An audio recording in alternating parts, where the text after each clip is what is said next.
how's it going? So today I thought what I would do, I was working on some paperwork here, and I thought what I would do is go through some of the questions that I've had from new people that have purchased the freeze dryer machines, Harvest Right. You know, they get it home, they get it unpackaged, they're all excited, this is a new toy, and then they're like, I don't know what to do with this machine. They've read through the book. I always encourage people, make sure you read that book, you guys. It's really important. You're spending a lot of money for these machines. You know, go through the manual and kind of get a good glance at what the manufacturer says you're supposed to do with these machines. So I thought what I would do is kind of go maybe into a little bit of a series here of tips, tricks, and trade secrets of the freeze dryer. Not everything that that you're going to do with your freeze dryer they could possibly cover in that manual. So a lot of it has been trial and error, some funny stuff, some not so funny stuff. So hopefully, you know, with some of these questions that are coming in, it can help you along with your new piece of equipment. All right, so the first question that we have was, well, there's a bunch of questions, but I'm going to try and do probably 3 to 4 questions per video to help you guys along. And then if you have any questions, you know, of your own, go ahead and post them below or on our Facebook group. You know, feel free to ask some questions there. So the first question is, can you add different fruits together in the machine? And the answer is yes. As long as it's, the way I do it is, you know, if you're going to be selling to the public or, you know, there might be someone in your family that has a food allergy, that would be the only reason why you probably couldn't freeze dry things together. The only other thing that I would consider, which is probably not a big deal, is like, let's say if you do apples and strawberries. They're going to come out roughly the same time for the processing time, but anything that has little seeds in it, strawberries, raspberries, anything like that that's going to have blackberries, the little seeds, no matter what, I always, when I feel like the berries are complete, trays are hot, you know, I've snapped them, they're powdery, I always, I just hit an automatic 12 more hours. And that, you know, does it really only take 8 hours? You know, is it 4 hours? You know, I'm not sure, but it just always seems that if I do the 12 hours, I've not had a fail with it. So I just continue doing the 12 hours. So you kind of have to play with your machine and see what works for you and then go from there. The other thing too that she was questioning, I think it was bananas and peaches. Heck yeah, they can share the same tray. There's often times that I'll cut up a piece of fruit, or, you know, like peaches or something on the counter is ripening up faster than I can eat it.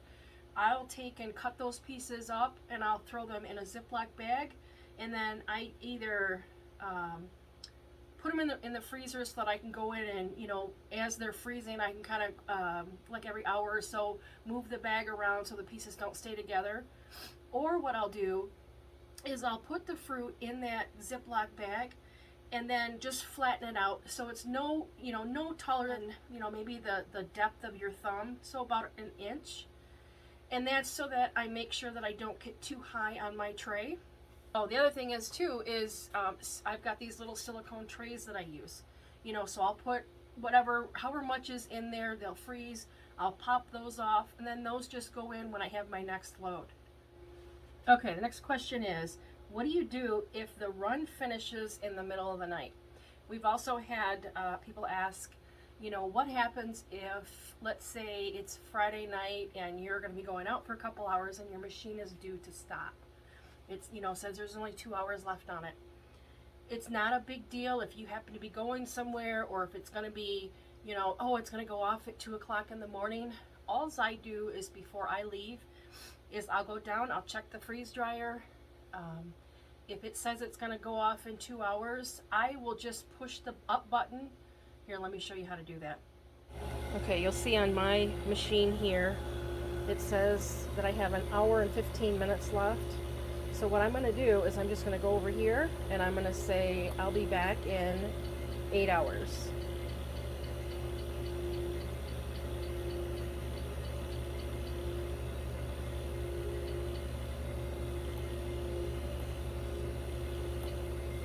that's it. Alright guys, that's it. Just push the buttons and then you tell the machine how many hours extra you want it to run.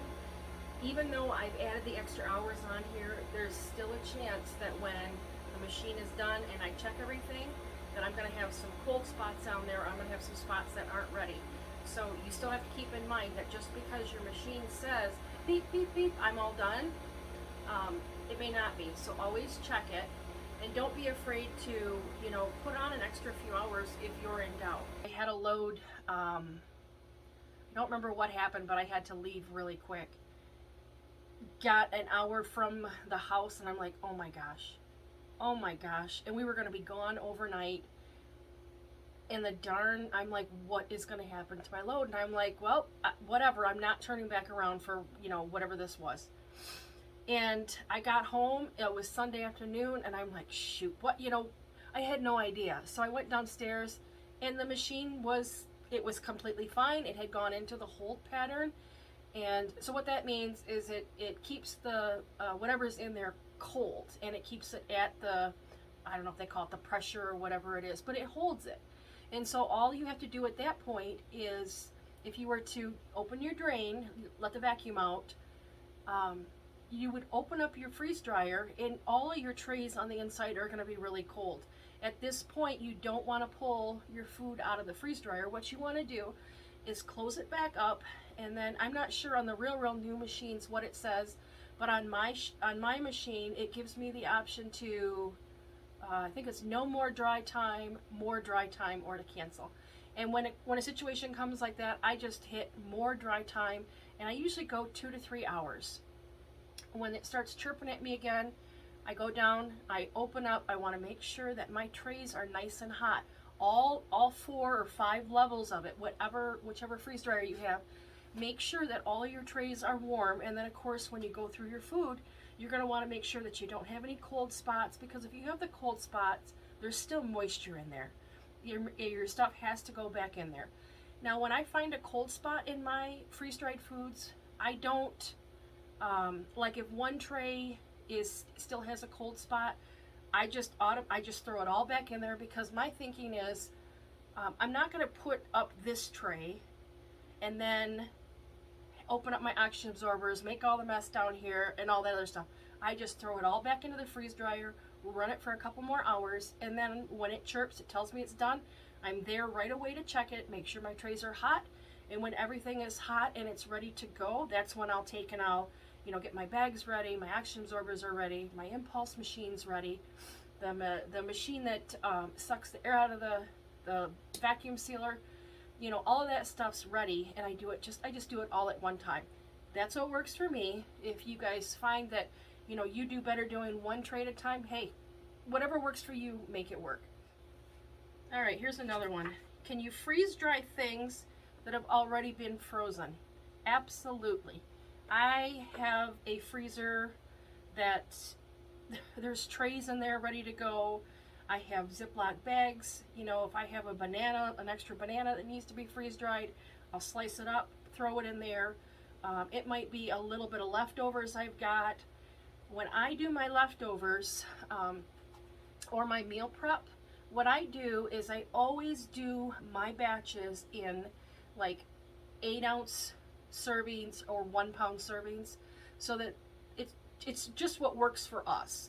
So like if I did like a chili mac, I would weigh out an 8-ounce serving, I put it in a little container. When it freezes completely, I just pop that out onto the tray. So then it makes it easier when when the machine is done and I have to start figuring out how much water I have to add back to that.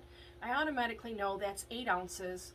So if I throw it on the scale and it only weighs 2 ounces, then I know I need to add 4 ounces of water back to that chili mac in order to get the reconstituted original weight. And that's just kind of a trick. Some things you don't do that for, like soups. I can kind of eyeball it. You know, if you want the soup thicker, you add less water. If you want it a little runnier, you just add more water. But for most things that I want to make sure that it comes back pretty close to the original consistency, That's kind of how I keep track of things. You could do 4-ounce servings, you could do 8-ounce servings, you know, 12-ounce servings, whatever works for you. Just kind of get a system in place, you know, even like for the Ziploc bags, which the sandwich Ziploc bags work the best for us because I know 8 ounces fit into that perfectly. When I lay it flat into my freezer, you know, to pre-freeze kind of a thing, it's the perfect height so that I'm not above my pan level in there.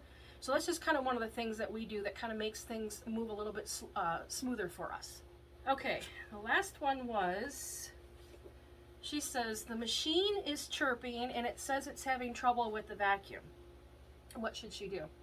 Now, this particular friend just finished her bread run and her machine is chirping at her. She's not sure what's going on. So what I did is I had her, let's kind of back step where we're at. Has she checked the rubber seal? Does it look like the rubber seal is pushed in all the way? Sometimes if it's not, if it's kind of like cockeyed on there, the vacuum should pull that out, but sometimes, you know, if that's not on right, it's going to cause your jar to or your door to be ajar just a little bit. The other thing too is I had wiped down my machine with these new towels that I had, and they had the like little fuzzy, you know how sometimes the pilling, your sweaters can get that? I didn't see it on there. It was a black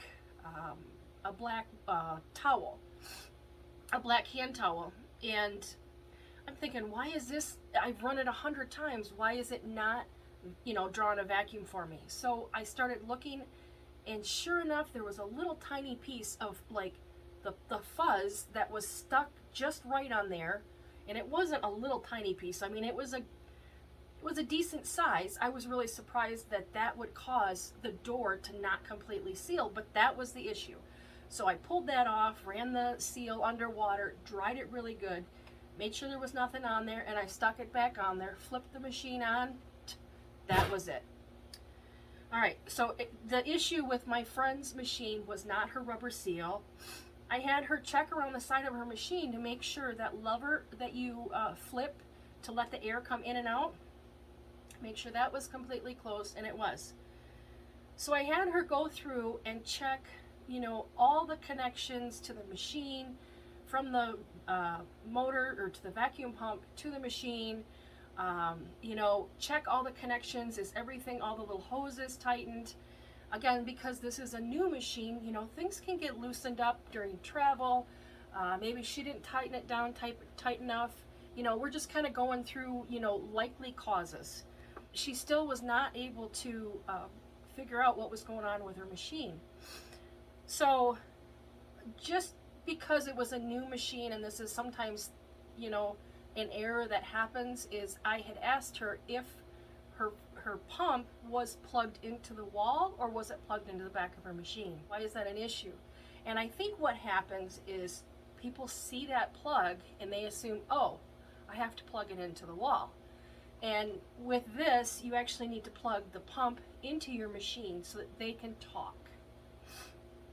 And ironically, as it was, that was her issue, is that she had it plugged into the wall instead of the back of the machine. And she responded back, fixed that.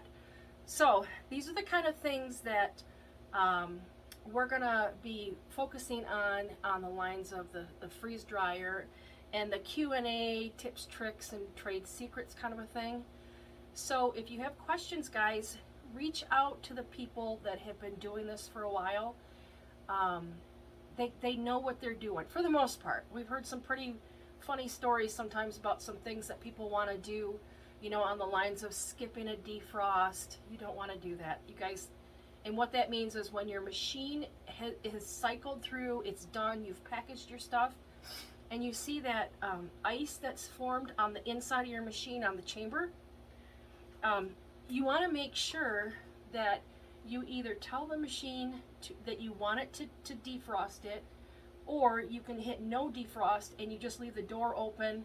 Some people put a fan in there and they let the fan just kind of naturally defrost your freeze dryer. You don't want to, they call it, I think think they call it piggybacking your machine. And so then they would immediately freeze dry, open the door, take the food out, and put more food in there. You really don't want to do that. That ice gets built up too much in there, and it's not going to do the job that it needs to do. And so, you know, we pay a lot of money for these machines. They've been tested. You know, the people that manufacture these, they know what the machines need to do. So just kind of, you know, follow the guidelines, and it should eliminate a lot of your problems. All right, guys. So keep on baking, keep on cooking, keep on stocking up your pantries, and keep on squirreling away that food. Every little bit adds up. All right, guys. So until next time, keep on keeping on.